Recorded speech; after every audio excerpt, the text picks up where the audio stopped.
A todos, hoy vamos a hablar sobre la epidemiología de la embolia pulmonar, haciendo énfasis en el cambio que ha tenido en la tendencia a través del tiempo. Mi nombre es Mauricio Durango Tirado, soy presidente del programa de medicina vascular. Haremos mención a temas sobre la prevalencia, incidencia, mortalidad, factores de riesgo y iremos desde lo global a terminar con datos sobre Colombia. Datos interesantes como abreboca. 1 de 4 muertes en el mundo son causadas por trombosis, como infarto, ACV o los eventos tromboembólicos venosos. El evento tromboembólico venoso es la tercera causa de muerte vascular luego de las dos premencionadas. El riesgo absoluto de evento tromboembólico por encima de 45 años es de 8.1%, un intervalo de confianza que va entre 7.1 y 8, casi 10 millones de muertes en todo el mundo son causadas por evento tromboembólico venoso. Para el 2024, de las cuales 900.000 casos se dan en Estados Unidos, y importante que hasta una tercera parte de los casos puede ser no provocado. En las guías del 2019, para el manejo de la embolia pulmonar europea, aparecía esta gráfica donde llamaba mucho la atención, mostraba cómo era la tendencia o cómo se comportaba la tendencia y la mortalidad en los últimos 15 años, mostrando que en la tendencia había una tendencia al alza de 39 hasta 115 por 100.000 habitantes, y paralelamente había una disminución en la mortalidad, específicamente esto dado por la disposición de imágenes para el diagnóstico temprano, la terapia anticoagulante más segura y las terapias de repercusión. Vamos a hacer énfasis en conocer pues, los aspectos que han llevado a este comportamiento principalmente. Uno de los estudios que soportan este comportamiento es el estudio observacional retrospectivo danés, que se llevó a cabo entre el 2004 y el 2014 durante 10 años, en una población superior a 4.300.000 residentes adultos mayores de 18 años, con un total de 30.275 pacientes que fueron diagnosticados por embolia pulmonar aguda por primera vez, y se determinó, basado en la población, una incidencia de 64 por 100.000 residentes, con un adecuado intervalo de confianza en adultos. Lo más interesante de esto es que con este estudio se evaluó durante una temporalidad tan larga, se evaluó por fracciones de tiempo, que es lo que está descrito aquí en columnas como era 1, 2, 3 y 4. Y como podemos ver, partiendo de la población que se definió con la prevalencia 64 por 100.000, nosotros podemos ver que la prevalencia en los rangos de tiempo iba increciendo, como podemos ver acá.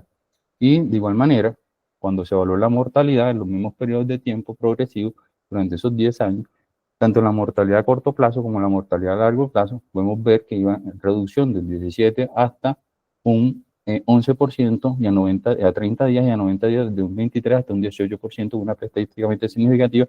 Inclusive esa tendencia a mortalidad se mantenía a 5 años, como podemos ver acá, que iba entre 1 hasta 0.93. Aparte del estudio danés, han habido, después del 2000, el año 2000, otros estudios que han mostrado esta tendencia. Algunos definitivamente no muestran un cambio, pero otros estudios con un calibre importante de pacientes que se hicieron en países europeos como Noruega o americanos como Estados Unidos, también en Suiza, muestran un incremento precisamente en la incidencia de estos eventos tromboembólicos venosos que oscilaban entre 6 o 7.5 a porcentajes tan altos como 25 o 45% con respecto a los estudios que los precedieron en las mismas poblaciones. Esto va de la mano con algunos factores, algunos de ellos es el comportamiento en el tiempo de los factores de riesgo o las causas que dan lugar a estos eventos. Como todos recordamos, pues hay factores que tienen un gran peso,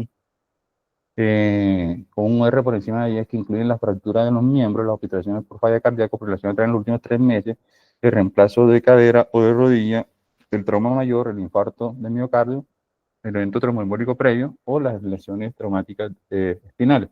Y los de peso o menor peso, que son los de OR menor de 2, pues son conocidos, pero cabe destacar que algunos han ido adquiriendo más peso con el paso de los tiempos, como vamos a ver, específicamente el incremento de edad y la obesidad, que vale la pena anotar desde ahora.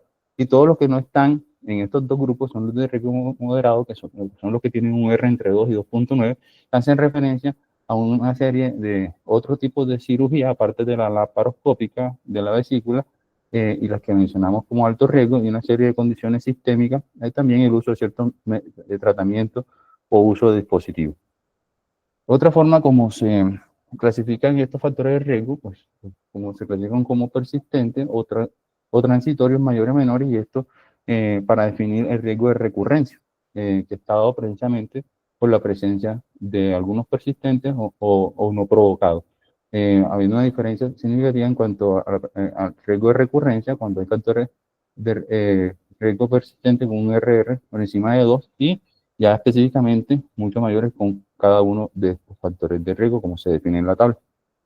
De igual manera, es bien conocida la relación de cáncer y enfermedad tromboembólica venosa. Se estima que 1 de cada 5 eventos está relacionado con el cáncer y su tratamiento, y que el riesgo es mayor en los meses posteriores al diagnóstico y una vez que se inician ciertos tratamientos que incrementan también el riesgo. Y entre las personas con cáncer, una vez que se diagnostica el evento tromboembólico, este es un evento de mal pronóstico. Con respecto al embarazo, la enfermedad tromboembólica tiene el embarazo, bueno, las mujeres en embarazo tienen 5 veces más probabilidad de sufrir un evento tromboembólico durante el embarazo o el posparto, especialmente en el posparto durante las primeras 6 semanas, inclusive hasta se extiende el riesgo hasta los 3 primeros meses. Y la embolia pulmonar es una pues, de las causas más comunes de muerte relacionada al embarazo en Estados Unidos. Es importante saber que pues, hay unas complicaciones que son principalmente el objetivo de la terapia anticoagulante temprana, que es evitar la recurrencia, que se puede presentar hasta un 33% de los pacientes en los primeros 5 a 10 años, y entre el síndrome postraumático, que ya lo hemos tratado, que se presenta entre el 30 y 50% de los pacientes a pesar de un buen tratamiento, y como lo mencionó mi compañero el día de ayer, la hipertensión pulmonar tromboembólica crónica, que afortunadamente no es una complicación tan frecuente, se presenta hasta un 4% de los pacientes. Lo otro es el tema de los costos. El tratamiento de esta entidad genera costos directos en Estados Unidos entre 12,000 y 15,000 dólares en las personas sobrevivientes en el primer año. Lo que hay que tener en cuenta es que aproximadamente el 18% de los pacientes son readmitidos en los primeros 30 días, y esto genera un costo adicional. Es importante, ya como dijimos, la tasa de recurrencia, que pues varía entre 10 al 30%, y esto incrementa los costos, y que incluso incluyendo las recurrencias con las readmisiones y los costos de las complicaciones que ya mencionamos, el costo anual por estos eventos tromboembólicos venosos adquiridos dentro del hospital puede llegar a representar entre 7,000 a 10,000 millones de dólares por año.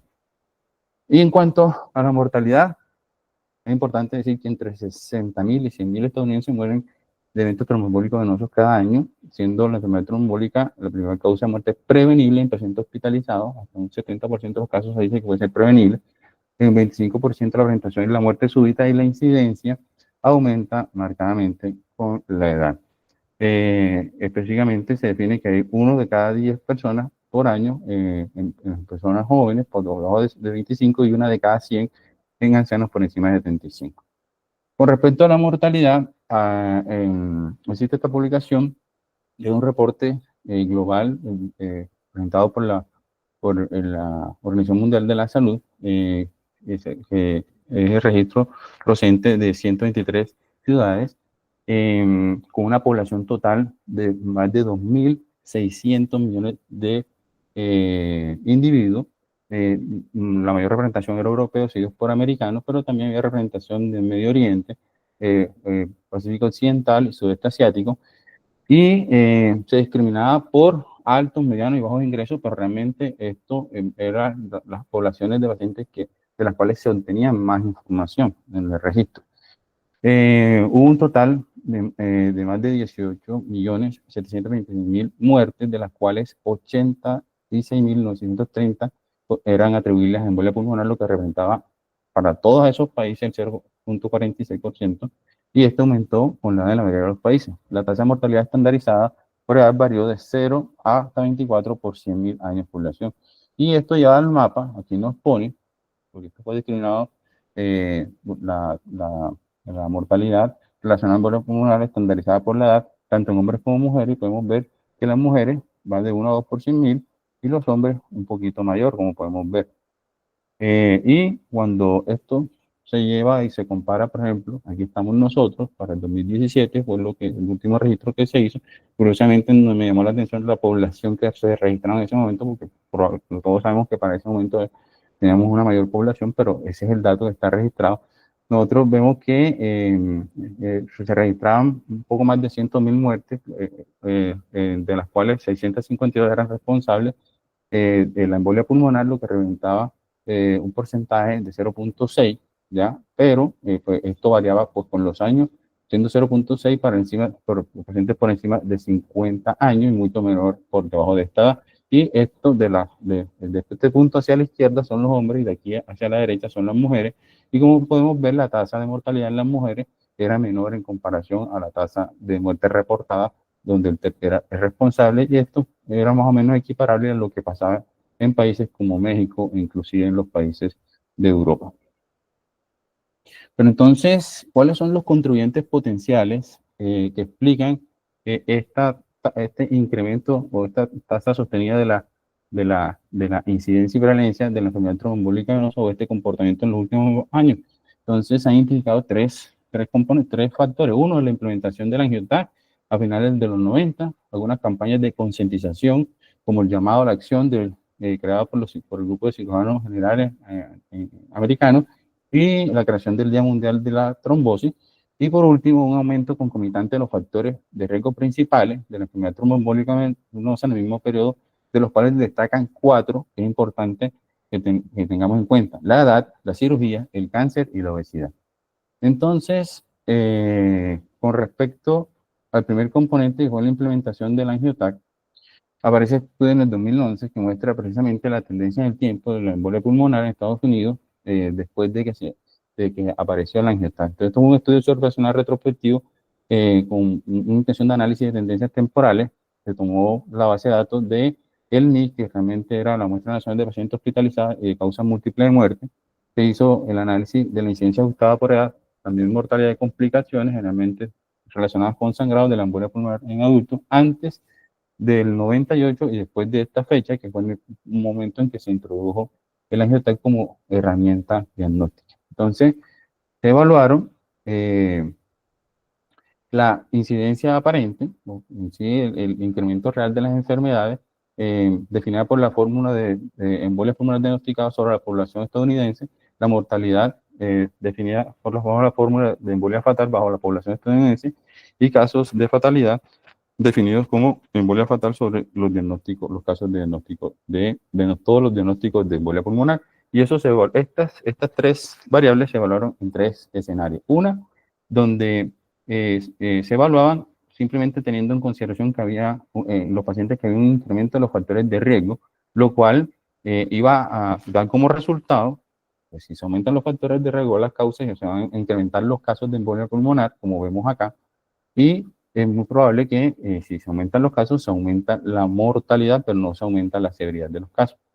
El otro escenario fue donde, aparte del incremento de los factores de riesgo, aparecía el angioTAC como una test, como una prueba sensitiva para el diagnóstico de la embolia, y en estos casos nosotros vamos a ver que sigue incrementándose eh, la incidencia aparente, pero teniendo una herramienta que permite el diagnóstico precoz, pues se va a dar tratamiento más oportuno y por lo tanto va a disminuir la mortalidad y igual los casos de fatalidad.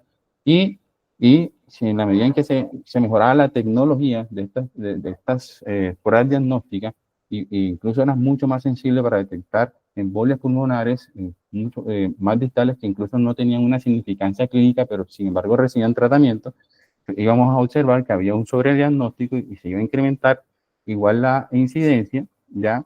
Pero no había en cambio sobre la mortalidad y tampoco sobre los casos de fatalidad. Y esto es realmente lo que pasó, que después del 98, antes de eso no había realmente un cambio significativo en la incidencia, y una vez que apareció el angioTAC como prueba diagnóstica, se incrementó la incidencia general, la incidencia primaria, ¿ya? Con un cambio porcentual de 0,5 a 7,1, que fue estéticamente significativa.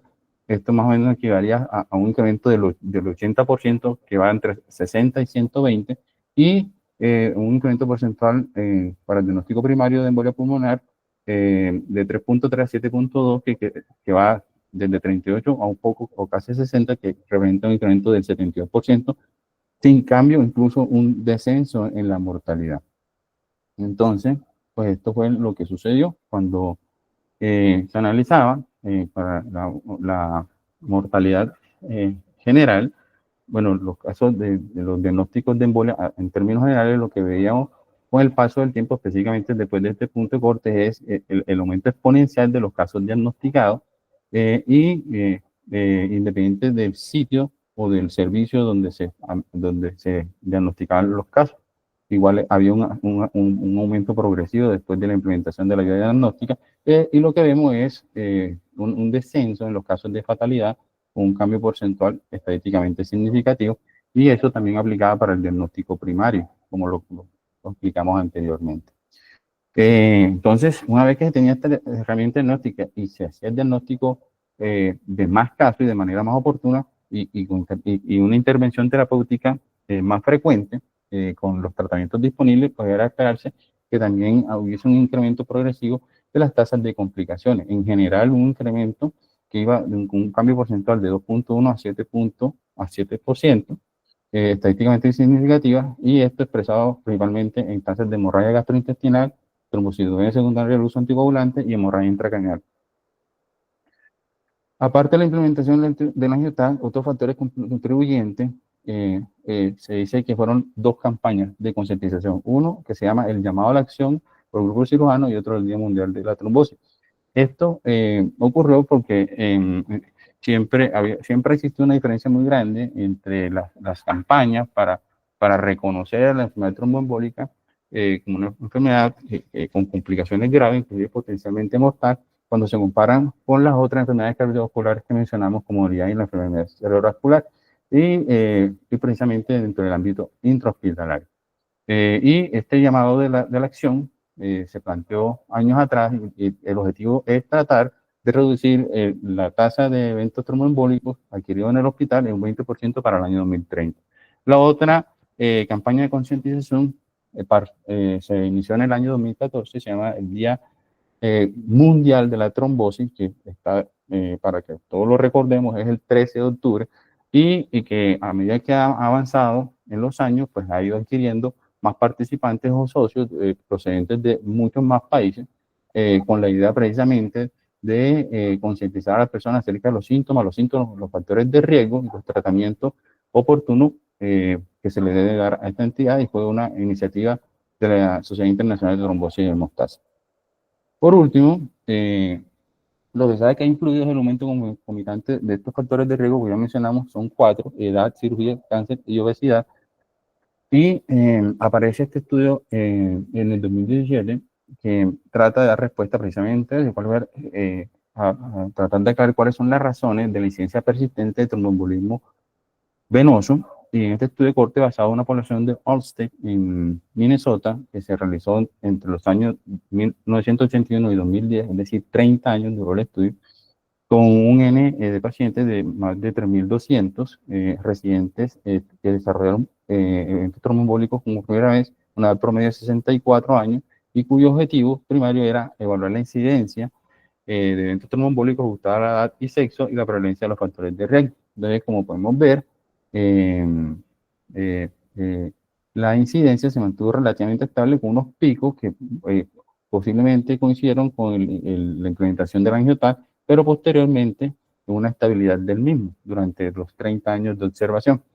Y lo que llamaba la atención, y fue uno de los primeros hallazgos, y hace parte de los mensajes de esta charla, es que el 80% de los eventos tromboembólicos eran explicados precisamente por los factores de riesgo tradicionales que nosotros ya mencionamos. Pero cuando nosotros sacamos, por ejemplo, la edad, cuando quitamos la edad, en este punto que está aquí, la edad solamente se puede explicar hasta un 20% de la edad avanzada. Puede explicar una incidencia incrementada en toda esta serie a medida que pasa el tiempo.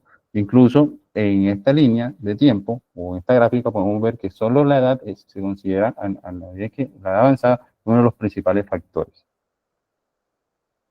Aparte de la edad, también se observó que desde el año 98 hasta el 2010 hubo otros 3 factores que se incrementaron a diferencia de los demás. Uno, la responsabilidad que tenía la obesidad como factor de riesgo. Por otro lado, estaba la cirugía, que vemos aquí, que hubo un aumento progresivo, no tan fuerte como el de la obesidad. Y por último, estaba los pacientes con cáncer activo, ¿ya?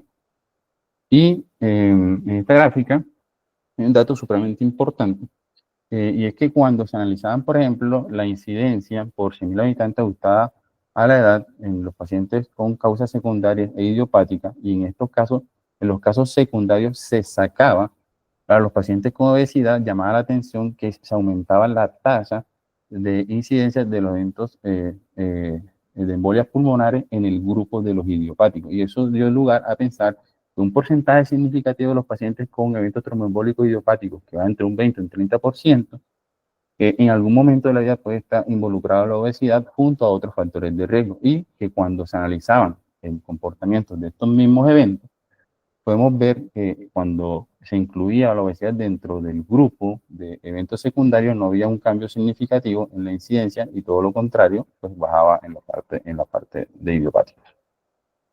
Entonces, eso es con respecto a los factores de riesgo generales. Entonces, en particular con la edad, este estudio analizó, demostró que la incidencia de evento tromboembólico por 1000 se incrementaba de manera drástica una vez que el paciente pasaba de los 60 años en adelante. Y que cuando se analizaba precisamente la responsabilidad que tenía la edad en cuanto a la prevalencia y el riesgo relativo y el riesgo asociado a la población, una vez que se asociaba la edad precisamente a otros factores de riesgo, eran los pacientes ancianos los que más prevalencia de eventos tromboembólicos venosos tenían cuando se analizaban cualquiera de estas tres variables, como vemos en cada columna de acá. Con respecto a la obesidad, esta es la información obtenida del Atlas Mundial de la Obesidad, que para el año pasado, que estimó para el 2020, que aproximadamente 1.39 millones de personas en el año 2020 vivían en sobrepeso y 0.1 billones vivían con obesidad. Y esta es la proyección que se tiene para los próximos años. Como podemos ver, va a ir en incremento. En algún momento se definió para el 2020 que hasta el 42% de la población podía estar en cualquier momento en términos de obesidad y sobrepeso, y que esto obviamente va a ir creciendo. Cuando se analizaron para el 2019 todas las muertes, bueno, de todas las muertes reportadas, que reportaron más de 50 millones de muertes, se definió que la obesidad podía tener una relación con casi el 10% de estas muertes. Y han ido apareciendo estudios que obviamente asocian la obesidad con los eventos tromboembólicos venosos, y hay que destacar que me parece que las conclusiones son muy buenas, que es el estudio, fue un estudio observacional retrospectivo de casos y controles, donde se tomaron 382 casos de eventos tromboembólicos venosos y 350 controles de un servicio de medicina interna y cirugía, un hospital rumano. Se analizaron múltiples variables, de las cuales estamos familiarizados, como edad, acceso, índice de masa corporal, embarazo, y las terapias que reciben los pacientes o los factores de riesgo tradicionales.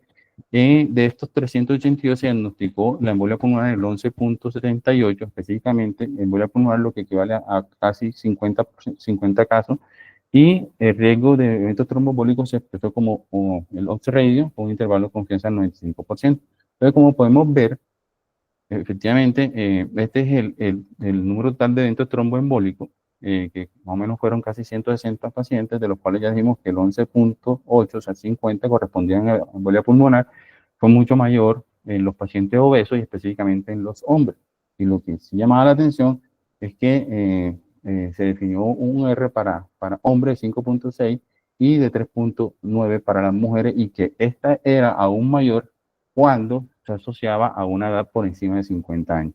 Aparte de eso, este OR se definió por grupos de obesidad, siendo obviamente directamente proporcional al grado de obesidad, como podemos ver acá. Y lo más interesante es que cuando se comparaba la obesidad con los otros factores de riesgo tradicionales, ya que hacen parte muchas veces de los scores de estratificación de riesgo. Como podemos ver, el OR de la obesidad definido por este estudio fue de 6.1.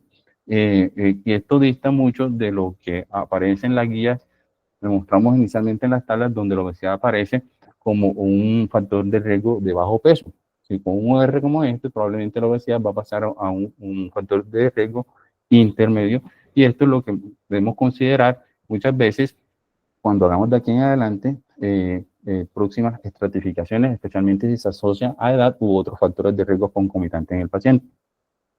Hablando específicamente de la embolia pulmonar, la obesidad pues dice que se ha asociado de manera fuerte e independiente a la prevalencia de embolismo pulmonar, y en este estudio de casos y controles retrospectivos con más de 6 millones de pacientes que se analizó en dos cortes en la línea del tiempo, uno en el año 92 y otro en el 2002. Para el 92, sobre esa población se detectaron 93.568 pacientes obesos, y podemos ver cómo esta misma población aumentó a través del tiempo. Para el primer corte se definió que la embolia pulmonar se presentó en el 0.7% de los pacientes obesos frente al 0.3%, que es lo que vemos aquí, de la población control con un OR 2.32, y para el segundo corte de tiempo, la embolia pulmonar se presentó en mucho más pacientes, en 0.9% obesos frente al 0.4% de la población, con un R de 2.36, lo cual clasificaría a la obesidad como un factor de riesgo intermedio, de peso intermedio, con un R entre 2 y 10. Con relación al cáncer, se ha establecido a través de muchos estudios esta relación, pero quiero destacar en este estudio de corte observacional retrospectivo que vinculaba el registro de cáncer de California, la base de datos de alta de los pacientes y también la base de datos de utilización departamental de emergencia entre el 2005 y el 2017, con un N de casi 950.000 pacientes con cáncer primario invasivo, de los más comunes, de los 13 más comunes. Se planteó como objetivo determinar la incidencia acumulada de trombosis asociada a cáncer en los primeros meses, después del diagnóstico, entre los 6 a 12 meses, según la ubicación de la tromboembolia, tipo de tumor y el estadio después de ajustar el riesgo competitivo de muerte. Lo que se observó es que partiendo del N de pacientes, se logró definir que el número de pacientes que se desarrollaron trombosis asociada a cáncer fue cercano a 62.000 pacientes, lo que representaba una tasa de incidencia de 6.6. Y que las poblaciones más afectadas para este estudio fueron los blancos no hispánicos. Además de eso, de los 13 más comunes, los 4 principales fueron mama, próstata, pulmón y colorectal, todos con una relación estadísticamente significativa acorde al número de eventos que se presentaban. Y lo interesante es que a través de los segmentos de tiempo que se plantearon también se mantenía la incidencia en las diferentes líneas de tiempo, y que esto era directamente proporcional al estadio, no solamente al tipo de cáncer, sino al estadio y a los tratamientos concomitantes que recibían, como quimioterapia, radiación y cirugía, todos con una relación estadísticamente significativa. Entonces, para los 3 tipos de cáncer más comunes o más asociados a los eventos tromboembólicos venosos, como son el de páncreas, el de pulmón y el de seno, nosotros podemos ver que después del diagnóstico y el seguimiento en los meses, en las diferentes líneas de tiempo, la incidencia se mantuvo de manera progresiva para las 3 presentaciones, y no solamente según el tipo, sino según el estadio, como podemos ver acá. Y algo llamativo es que si bien ya decimos cuáles son los más frecuentes, puede que haya cáncer que no sean tan frecuentes, pueden tener un potencial mucho más alto de eventos tromboembólicos venosos, a pesar de que no sean tan frecuentes, como acabamos de decir. Como llama la atención pues la relación del cáncer cérvico-uterino, como vemos acá, o ovárico, que hemos tenido la oportunidad incluso de manejar en algunas instituciones, y nos ha impresionado pues el potencial trombogénico que tienen estas entidades. En relación al escenario que se ve en Colombia, pues me topé con 2 publicaciones, que son las más recientes. Una que narra cómo es el comportamiento de la enfermedad tromboembólica venosa en Santander, en este estudio retrospectivo basado en los registros que entre el 2010 y el 2014, provenientes del Sistema Integral de Información de Protección Social, así como el Observatorio de Salud Pública de Santander, Servicio de Estadística, en niveles de atención 2 a 4, se logró recolectar un N superior a 2.800 atenciones por tromboembolismo pulmonar de un adulto con una media de edad de 63 años y con una relación hombre-mujer a favor de la mujer de 1.43. Se definió una incidencia para Santander un poco superior a lo que está descrito en las guías europeas de 149 casos por 100.000 habitantes y una tasa de mortalidad de 8.3 por 100.000 que está dentro de lo esperado. Y está también este registro multicéntrico colombiano llamado MEPCO, que evaluó el curso clínico de la supervivencia de la embolia pulmonar. Y vemos que el doctor Luis Ignacio hizo parte de este estudio, un estudio de cohorte institucional de 4 ciudades colombianas que incluía Cali, Bogotá, Medellín y Cartagena, entre septiembre 20 de 2003 y 2004, un seguimiento hasta un año posterior a eso, hasta el 2005. Se identificaron 251 adultos con TEP agudo, una mediana de 56 años y el 66% eran mujeres. Se identificó que solamente el 22%, y esto realmente era alarmante, recibían tromboprofilaxis de forma apropiada, y se definió una mortalidad hospitalaria incluso a 30 días del 14%, y cuando se hizo el seguimiento, una supervivencia a 52 semanas después del alta fue del 85%, es decir, que casi la mortalidad extrahospitalaria era similar a la hospitalaria, lo cual era bastante alarmante. Ahora había un tema con la tromboprofilaxis bastante controversial en relación a a que algunos estudios han mostrado que es efectiva en disminuir los eventos tromboembólicos intrahospitalarios hasta un 12%, pero hay estudios que no apoyan estos resultados. Simplemente para recontar las indicaciones de tromboprofilaxis, desde la última guía de la ACCP, no está indicada en pacientes de bajo riesgo, definida por las calculadoras de riesgo para las diferentes poblaciones de pacientes. Solamente está indicada en riesgo alto o moderado, generalmente farmacológica. Y cuando hay contraindicaciones para la farmacológica, se recomienda la mecánica, y cuando se supera la contraindicación, que puede ser transitoria, se restaura la mecánica, la farmacológica, o incluso se pueden combinar en algunos escenarios de alto riesgo trombótico. En cuanto a la duración, pues sabemos que en términos generales va de 6 a 21 días o hasta que el paciente esté de alta. Generalmente los pacientes con condiciones médicas no necesitan tromboprofilaxis extendida. Se reserva para pacientes de alto riesgo quirúrgico con cirugías mayores, hasta 10 a 14 días, y en pacientes de muy alto riesgo, como los pacientes quirúrgicos de cirugías de alto riesgo, específicamente interabdominal o pélvica asociada a cáncer, se recomienda 4 semanas. Para los pacientes ortopédicos, se sugiere que deben recibir un mínimo de 10 a 14 días, pero en algunos cirugías ortopédicas mayores se recomienda hasta 35 días. Esto es importante porque han habido programas educativos dentro de los hospitales, con no solamente programas educativos, sino con alertas tempranas que han demostrado una reducción precisamente de los eventos trombóticos, de las trombosias que se dan dentro del hospital. En este estudio observacional prospectivo se implementó un análisis de causa raíz sobre la trombosis asociada al hospital para identificar las fallas que había en el sistema, permitir la medición de los resultados y facilitar el aprendizaje para mejorar la práctica de la prevención de los eventos tromboembólicos venosos. Y los resultados claves fueron en relación a la incidencia de la trombosis asociada al hospital y la proporción de eventos prevenibles con tromboprofilaxis. Entonces, se documentaron 425 casos de trombosis asociada al ambiente hospitalario, de los cuales la mayoría eran eventos de TBP y en menor proporción TEP. La mayoría eran sintomáticos. Solo 29 casos debutaron como embolia pulmonar fatal, que representaban el 6.8%.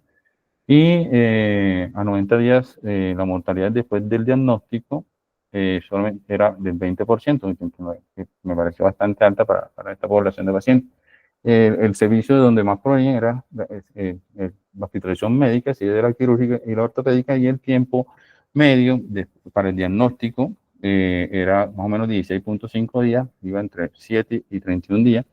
Y es importante esto, que en la mayoría de los pacientes, casi el 66%, se daba el diagnóstico de los eventos trombólicos dentro del hospital, pero un porcentaje significativo de casi el 34% se da después del alta, y que de estos pacientes, de los 144, la gran mayoría, 108, es decir, el 75%, eran remitidos para manejo, y principalmente en los primeros 30 días. Entonces, se logró documentar que había un porcentaje significativo de pacientes, casi el 38%, donde precisamente se logró definir que había una adecuada formulación de la tromboprofilaxis y en otro grupo de pacientes pues estaba contraindicada o hubo falla precisamente de la misma, ¿ya? Pero cuando se comparaban o se implementaban precisamente estas medidas educativas de alertas tempranas, se lograba una reducción precisamente impactando en este parámetro, que era la formulación inadecuada, bajaba del casi 38 hasta un 21%, que era lo más importante.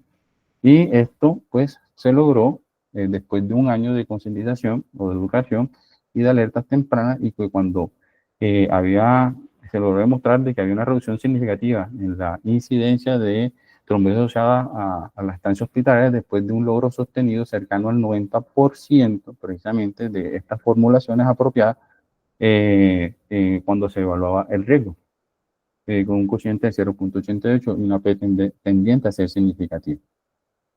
Y con estas dos gráficas voy a resumir pues lo que hemos hablado.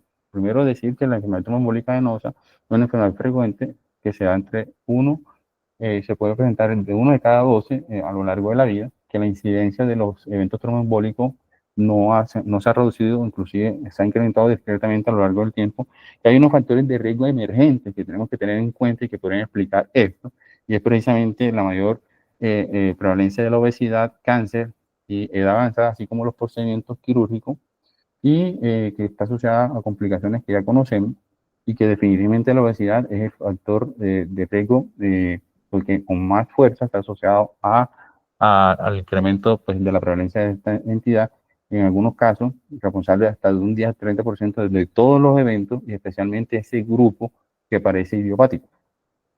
Entonces, pues el objetivo es tratar de reducir la carga de la enfermedad tromboembólica venosa, y para eso tenemos que seguir haciendo esfuerzos para aumentar la conciencia sobre la enfermedad tromboembólica, usar de manera adecuada la profilaxis, la tromboprofilaxis, haciendo una adecuada evaluación de riesgo de la misma en los pacientes principalmente hospitalizados y posquirúrgicos.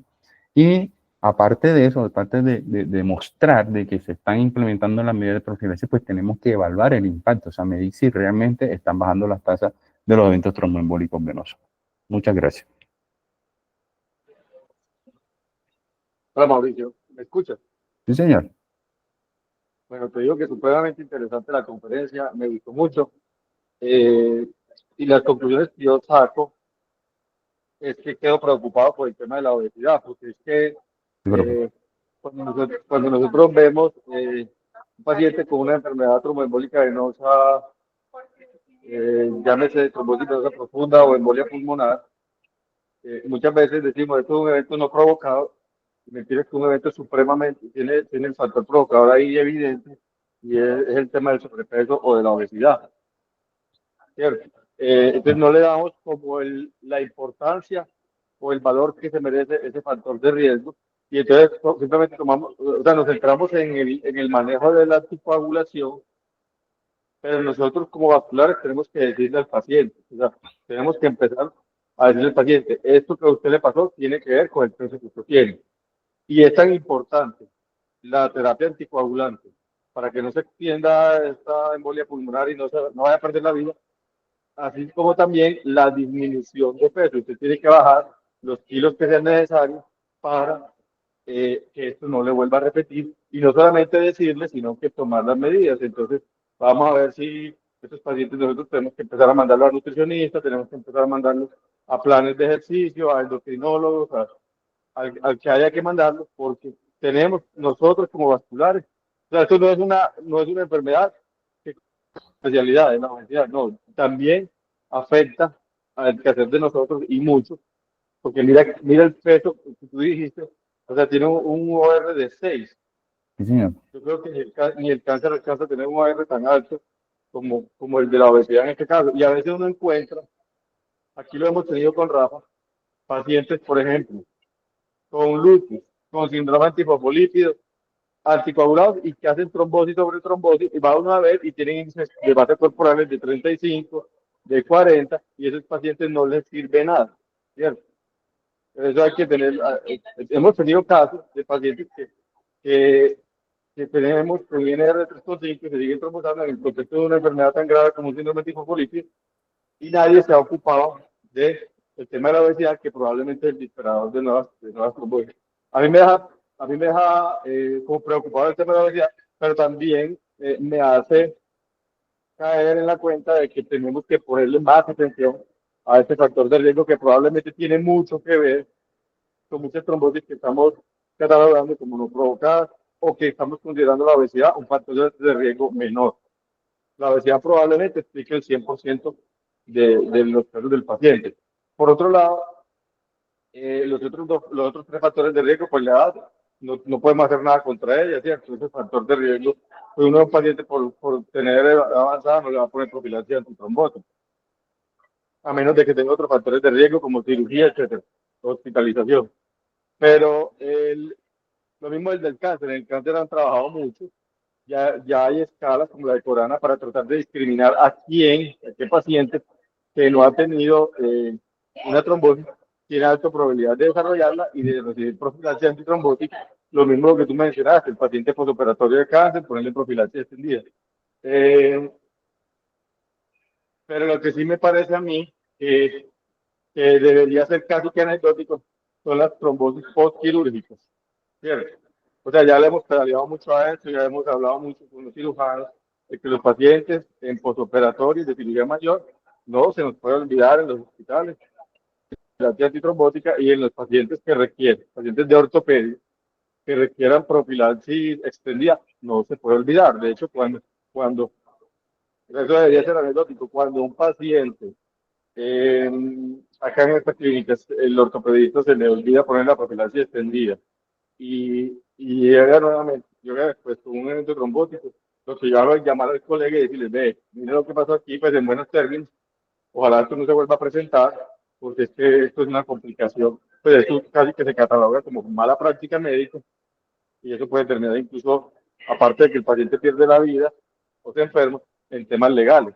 Entonces, como tratar de concientizar mucho a los profesionales quirúrgicos de que no pueden olvidarse de este tema, ¿cierto? Entonces sería el cáncer, la edad, la cirugía y la obesidad. Sí. Yo Te creo agradezco que, mucho por la... Dime. no, profe, agregando algo a lo que usted ha mencionado, yo creo que ese es el mensaje más importante, es que cuando nosotros, los que, incluso los que trabajan en servicios de hospitalización o quirúrgico, apliquen las calculadoras de riesgo, pues se darán cuenta que aún la obesidad sigue apareciendo como un factor de riesgo de bajo peso, pero después de la evidencia que hemos compartido, uno tiene que ser más cauto para seleccionar bien, porque podríamos estar mandando pacientes que realmente necesitan tromboprofilaxis a un grupo de bajo riesgo que se queda sin protección de la misma. Y además además es crear pues, conciencia de que puede que la causa la tengamos frente a nuestros ojos, o sea, es el paciente obeso y estemos buscando y estemos rotulando al paciente como una TBP idiopática porque no encontramos la causa aparente, pero definitivamente es muy evidente. Y eso es lo que hace mención también a algunos de los estudios, que muchos de los casos que se eran considerados como idiopáticas, la obesidad al final era la causa relacionada con la trombosis, por un 20 a un 30% de los casos. Y ahí definitivamente pues, habría que tomar las medidas definitivas. Por acá hay una pregunta en el público que dice, ¿qué piensan ustedes de anticoagulación extendida en pacientes obesos mórbidos y extremos una vez que haya desarrollado un evento trombótico?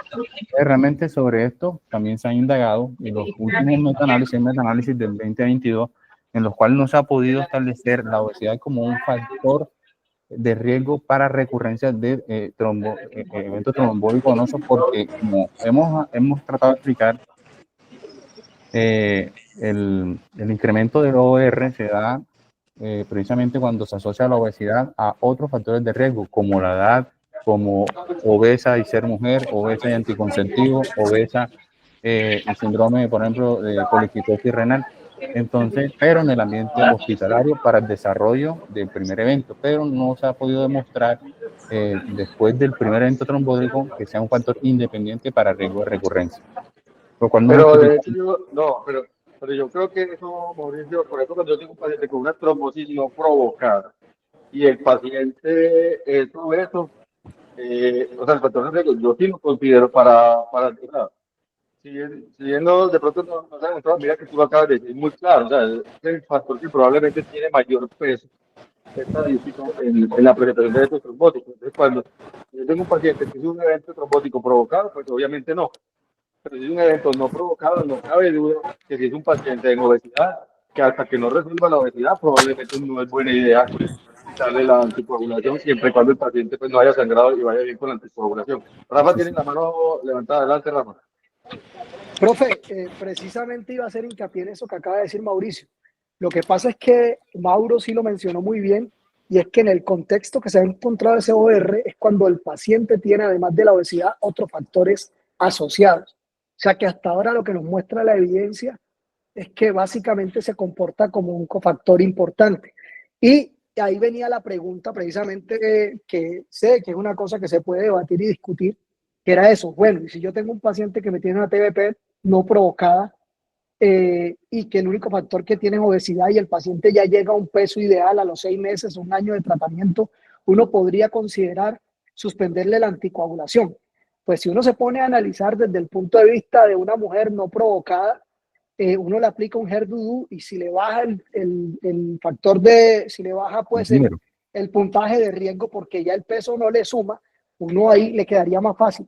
En el Sí. hombre está un poco más indefinido, o sea, eso no está claro porque recordemos que el hombre sí tiene un factor trombótico mayor, pero sí es relevante mencionar lo que Mauricio menciona. Normalmente ellos como factor independiente solo no se ha podido correlacionar, puede que sí, puede que no, pero hasta ahora solo se ha encontrado como un cofactor. Entonces es un poquito más difícil, pienso yo, en este momento, a la luz de la evidencia, quitarle la anticoagulación de pronto a un hombre que el único factor que tenía era la obesidad, pero creo que también puede ser algo plausible y que posiblemente la evidencia más adelante nos va a mostrar que era correcto.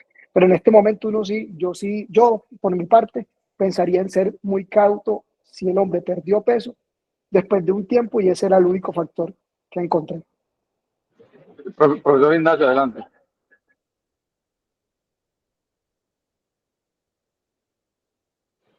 Profe Ignacio, no lo escuchamos. Tiene el micrófono apagado. Ahí sí está. Sí, señor. Perfecto. Ah, Sí, bueno, señor. listo. Eso, me parece muy bueno esa revisión, ¿sabe? Porque a veces a muchas personas se les quedan en la cabeza todos estos factores de riesgo. ¿Sí? Y hay uno que, no sé, no es que yo lo vea muy frecuente porque yo no veo demasiados pacientes, pero eso con relativa frecuencia se ve, que se les olvida o no tienen en la cuenta los cirujanos, perdón, estéticos, con las cirugías de abdominoplastia y prótesis mamarias, etcétera, en pacientes que toman anticonceptivos orales. Yo he visto en la práctica, pues no muchas, pero sí he visto con frecuencia, con alguna frecuencia, personas 35 y 42 años tomando anticonceptivos, no se los quitan antes de la cirugía y han hecho embolias pulmonares severas. Yo tengo en este momento una muchachita de esas, pero afortunadamente está bien. Pero tener en la cuenta de eso como un factor de riesgo importante es la evaluación prequirúrgica de las personas relativamente jóvenes que toman anticonceptivos orales, que eso es supremamente delicado. Sí, profe. Y eso que ya hay muchos de los cirujanos plásticos ya lo están teniendo en la cuenta y ya quitan el anticonceptivo por lo menos un mes antes. Entonces, pero sí, todavía la vemos. Y también otra cosa que los cirujanos plásticos han aprendido algo de este tema y ya en los posoperatorios, pues a veces dejan profilaxis por una semana. Y también y yo lo veo porque a mí me llaman a veces a mi consultorio cirujanos plásticos, la paciente medio le mencionó que tenía dolor en la pierna o estaba un poquito hinchada, de una vez corren a hacerle un duple, lo cual me parece que está bien.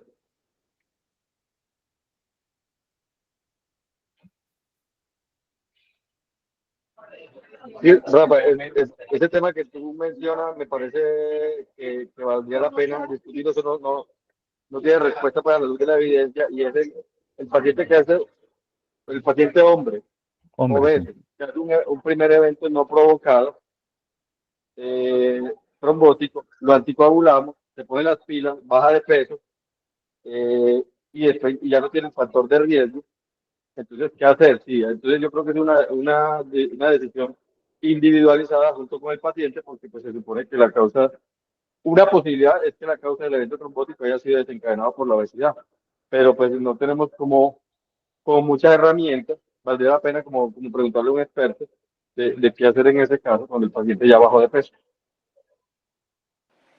Sí, exacto, profe. En lo que yo sí hago hincapié, y que Mauricio lo mencionó, es en la profilaxis. Vea que el doctor, posiblemente tenemos a veces conjugación de factores que no tenemos en cuenta y que a veces nos pegamos muy exclusivamente a los criterios de profilaxis de los scores que ya están determinados. Pero uno que conoce esos OR, por ejemplo, mire a una paciente que por lo demás sea sedentaria con obesidad y esté tomando anticonceptivo y vaya para una cirugía que por lo demás pueda ser electiva, donde puede que desde el punto de vista clínico el mismo, pero imagínense el impacto, que es lo que pasa en cirugía plástica, de un solo evento, de una cirugía que no se necesitaba, que no era para solucionar un problema médico, sino era estético. El paciente te hace un evento tromboembólico más 11 muertes, entonces todo el peso que tiene eso, más allá del peso clínico, del peso de la presión social. Entonces hay poblaciones especiales en las que nosotros tenemos que empezar a mirar todos estos factores que ya sabemos que tienen un R alto y que en el campo de la profilaxis sí nos pueden llevar a definir profilaxis adecuada en estos pacientes, ya sea cuando se suman, sobre todo cuando se suman esos factores que siempre hemos visto como provocadores menores, que voy a hacer un viaje de 12 horas porque voy por allá para, no sé, para Europa, o de 24 horas porque voy para Asia, pero además soy obesa, pero además tomo anticonceptivo porque no quiero embarazarme. Entonces, uno en esas condiciones creo que debe asesorar a los pacientes de manera más individualizada. Bueno, y otra cosa que hay que decir es que no tiene justificación hoy, 2025, que un hospital de alta complejidad en cualquier del mundo o de Colombia no tenga alertas electrónicas para el uso de profilaxis antitrombótica, que se ha demostrado que es lo que más funciona. ¿Cierto? Obviamente, la educación ayuda un poquito, pero la educación, a los 3 o 6 meses, se fueron los médicos que trabajaban en urgencias, se fueron a especializar, se fueron para otro hospital y esa educación se perdió. Lo que está demostrado que es más sostenible en el tiempo es el uso de alertas electrónicas. Entonces, a los residentes que están en este momento, cuando estén ejerciendo su actividad profesional como vasculares en la institución en la que trabajen, por favor, si no tienen alertas electrónicas para el tema de profilaxis antitrombótica, implementenlas, por favor, que ya todos los hospitales tienen historia clínica electrónica que facilita mucho este tema.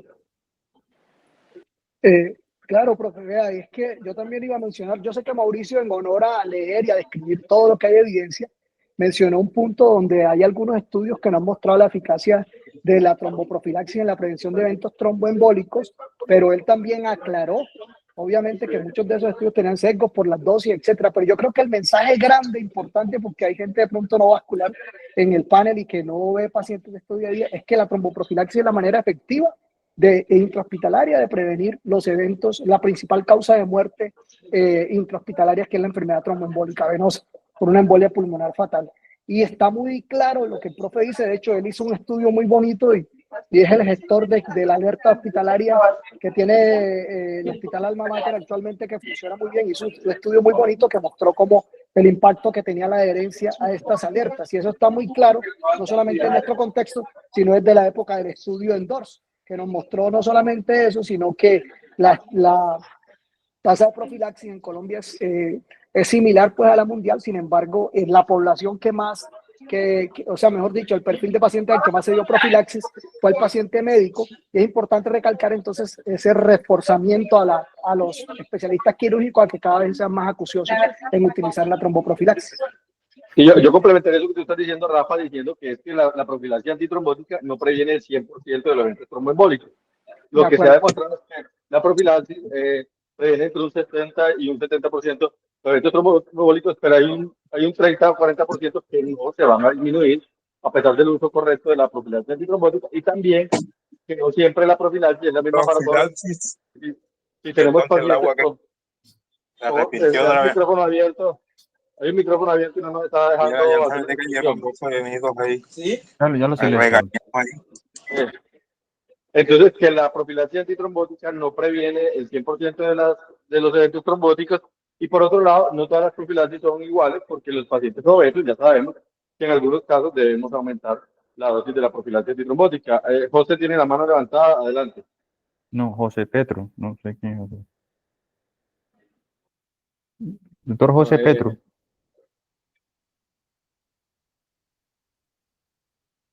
No, por lo que veo fue un error. Entonces, bueno, ¿alguien más tiene un comentario?